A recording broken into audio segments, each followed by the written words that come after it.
Dear participants, in the second dialogue within the framework of the China-Europe-America Net Zero Transition Platform, I'm delighted to participate again in this debate that aims to accelerate the indispensable green transition for sustainability and social progress.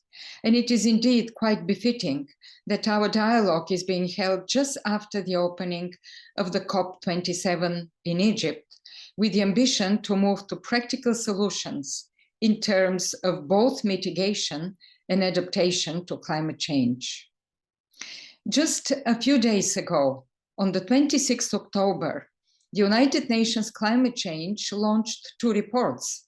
The first, showing that countries are bending the curve of global greenhouse gas emissions downward, but underlines that these efforts remain insufficient to limit global temperature rise to 1.5 degrees Celsius by the end of the century.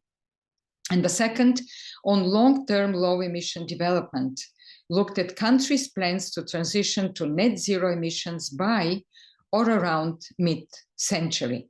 And according to the report, many net zero targets remain uncertain and postponed into the future, and critical action is needed before 2030 in order to achieve the long-term goals of the Paris Agreement.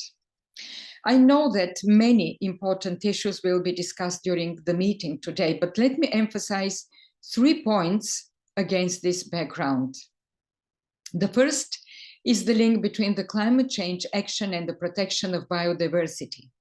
Biodiversity plays an important role in regulating the climate, thus making a key contribution to climate change mitigation and adaptation.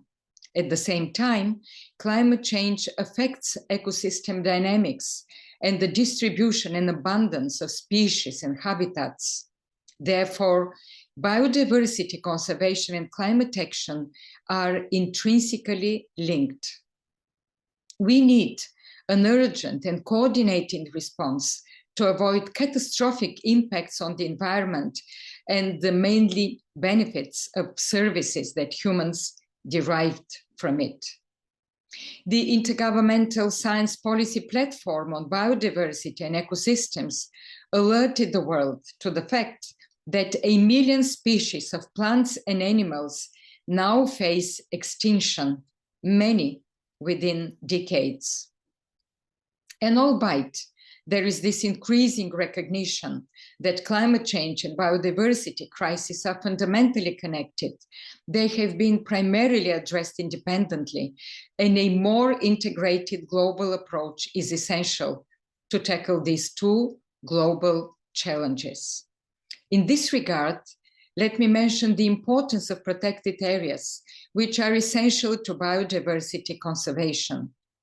We know that 80% of our efforts go towards mitigation policies. The need to protect the biodiversity of the planet shows that we need more emphasis on the adaptation as well, that this will help countries safeguard biodiversity. The second point I want to make is the impact of climate change on the efforts to achieve Agenda 30 and the role of science and innovation. Limited the risks from global warming to 1.5 degrees in the context of sustainable development and poverty eradication implies system transitions that can be enabled by an increase of adaptation and mitigation investment, policy instruments, acceleration of technological innovation in science, and behavioral change. Education, information, and community approaches, including those that are informed by indigenous knowledge and local knowledge, can accelerate these wide-scale behavior changes. Sustainable development supports and often enables the fundamental societal and system transitions and transformations that can limit the global warming.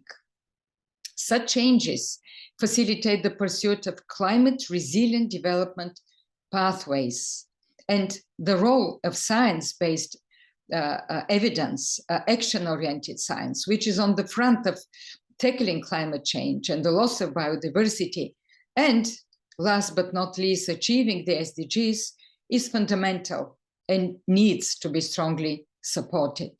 This is the purpose of the newly launched by the International Science Council, the biggest such gathering of scientists, of academies of scientists worldwide, of the Global Commission on Science Missions for Sustainability. And the third and my last point is the need for the right lens. Social justice and equity are core aspects of climate resilience development pathways. This will address challenges and inevitable trade-offs, widen opportunities, and ensure that options, visions, and values are deliberated between and within countries and communities without making the poor and disadvantaged worse off. Strengthening the capacities and resilience for climate change of national and subnational authorities, local communities, civil society, the private sector, indigenous peoples and local communities can support the implementation of ambitious actions implied by limited global warming to 1.5 degrees. And international cooperation is vital, and it can provide an enabling environment for this to be achieved in all countries, for all people, in the context of sustainable development. This is why I believe this platform and this dialogue is so important.